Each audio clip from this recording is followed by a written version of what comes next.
All right. I was working with my daughter, my 2-year-old daughter the other day, and we were playing with Play-Doh. And and you'll see where this is going. This is an analogy to AI, and you'll see in a second. And so we were playing with Play-Doh, and I've been always great at sculpture and stuff like that. Is something I did in my whole life. So to sculpt anything from clay is very simple for me. And my wife, on the other hand, doesn't never sculpt anything from clay.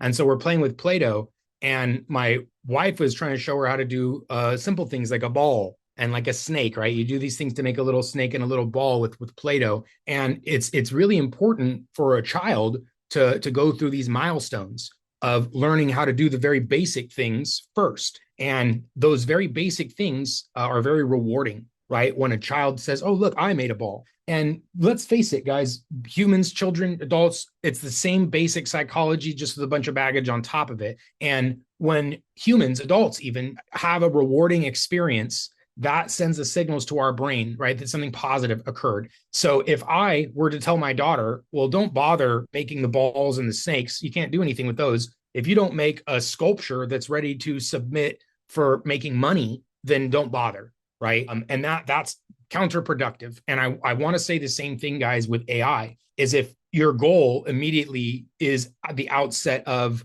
a super productive hyperscaler, AI automation masterclass thing, and if you can't do that on your first try, then you give up. You see what I'm saying, right? If my 2-year-old daughter couldn't create a Michelangelo, whatever, Donatello sculpture her first try and would just give up, then there would never be any progress. And I myself had looked at this differently before. Literally, this epiphany happened for me just yesterday, playing with Play-Doh and balls and snakes with my daughter. Is prior to that, I myself would say, let's just build something really useful right out of the gate that solves a big problem. Let's start with that. And I honestly, I think I should backtrack and now say it's actually okay to experiment a little bit, to just get your feet wet, to just have like a little chat first. I mean, I know we're probably all have done that at this point with like a chat GPT, where we've all tried it. And so it's beyond that, right?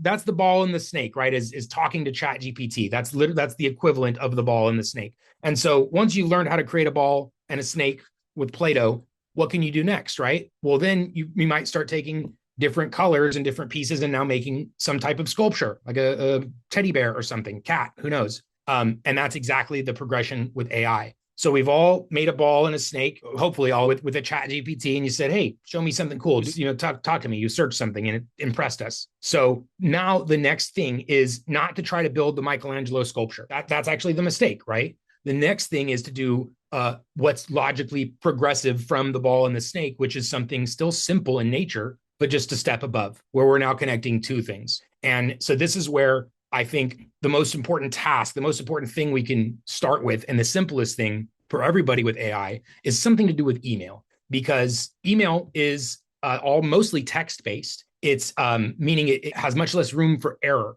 right? We're not asking it to generate an image of something hyper specific. We're just asking it to read an email or to monitor an inbox or something like a human would do. Like, hey, look at this email for me, or write this email for me, or monitor my inbox and tell me if I missed something like that. I think is actually where now we're connecting beyond just what chat GPT could do with the chat. Hey, find me this, research that, produce this image. That's the ball and the snake. And then, so the next thing is to connect the ball and the snake together to make something else, right? And so I think that becomes where the next logical progression is to connect the AI to just one thing, one connection, because this is where the things become possible. And you no longer are creating the ball and the snake yourself. You're no longer doing the things yourself. And the AI is going to come do some of the lifting for you, not just the research part. So what I think everyone should do, if you're already beyond this, like some of you guys, some of our Gregs and Marks, even, you guys are already a step beyond this, where you've already taken a super practical workflow and you're already getting the value out of it. But for those of you that haven't, if you're still trying to get to the point of like, what do I do first? I say the very first thing we should do is connect our Gmail or Outlook, whichever. Most of us, our Gmails or Outlook. So start by just connecting your email to AI. And what is one thing that you could use some assistance with in your email?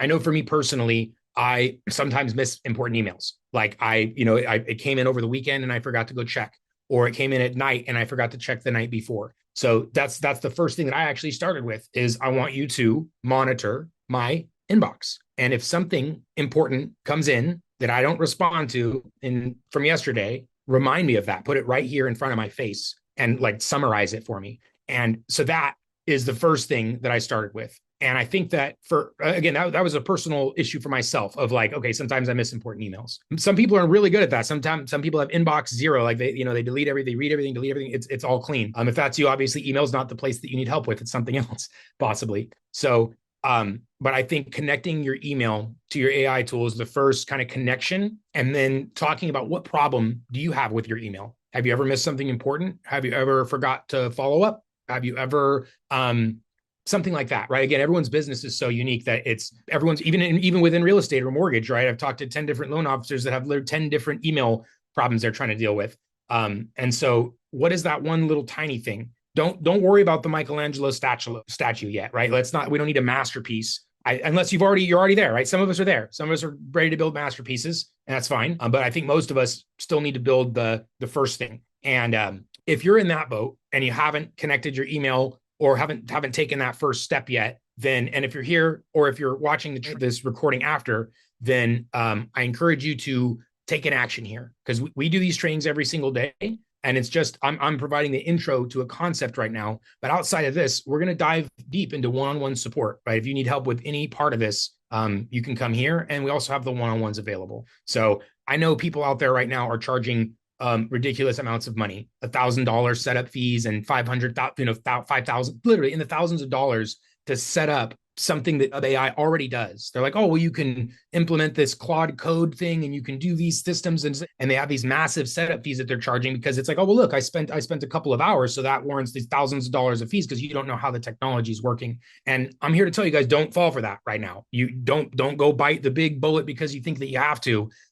We're here, guys, and Dub is extremely affordable. Dub AI is like one of the most affordable types of technologies that does this, minus the massive setup fees, because we have the training and team and people that are here to support you. And Felicia, right? They're robbing people. And it's because it's the unknown, it's the uncertainty. And again, if you're in any one of those buckets, you're like, hey, I'm ready for the masterpiece, I just need some guidance. Or you're like, hey, I need the balls and the snakes, and I don't want to get ripped off. Our reputation's on the line here, guys. We're every single day. So you know that you're in a really safe place. We're not ripping anybody off. We're not charging thousands of dollars for anything. Your usage is based on what you do with the tool, right? And we just want to help you do more with it.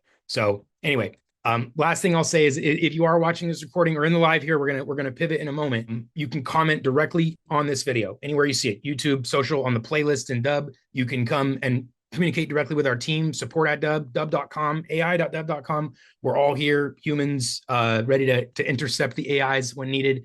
Live trainings twice a day, every single day, and experts ready, willing, able to support you in ways that you need. Because the AI tools, guys, are only as powerful as what it actually does in your business, right? When everything can do everything, because we're almost there, right? Like Claude code, and it can do everything, but it's only as powerful as what it's actually doing for your business. And we got to sometimes walk before we run. And you don't come purchase a $100,000 or whatever multi-dollar piece of equipment without having any idea how it would operate, right?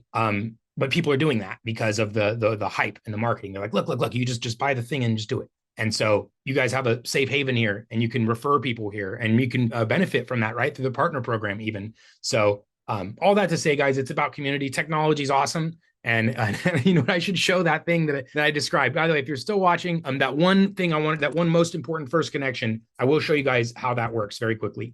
So here it is. You can see my screen. This is Dub AI. It's very similar to ChatGPT or Claude or something like that. It's just going to have a couple of skills, bells and whistles, and of course the support that none of those platforms do. And so here's what connecting your email looks like.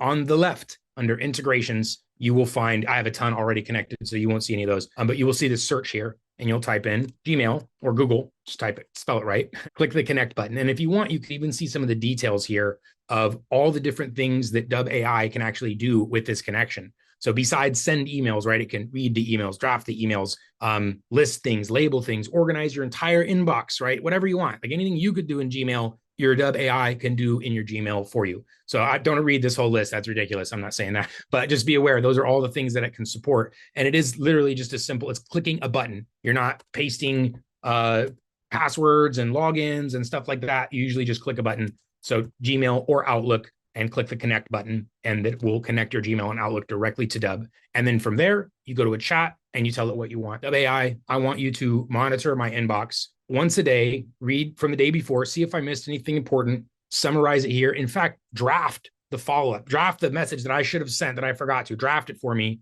And if I like what you said, send it. I should have done this. Look, Dub AI, I want you to create a recurring task where you're going to monitor my Gmail, my Outlook, whatever's connected. And once a day, review everything from the day previous and tell me if I missed anything important, forgot to follow up, stuff like that. And draft the follow-ups and the replies for me and put those drafts in my folder, and I'll review them and send them. Thank you. And then it's going to clean all that up and be ready to go. So it is that simple now, guys. A conversation, 2 clicks, and all those problems are solved. So, and again, if you're like, hey, that was really fast, and can you do that again? This one is recorded. And yes, we can do it again, but more importantly, we can do it again in your one-on-one Zoom, right? Connect with our team and we'll come plug it straight into your business. Or you can do it yourself. I encourage both, guys. I encourage those that help, need the help, want the help, to take the help. I encourage those that are like, hey, I don't need these directions, toss those, I'm going to dive in. I encourage you to do that as well, because we're here when you need it. So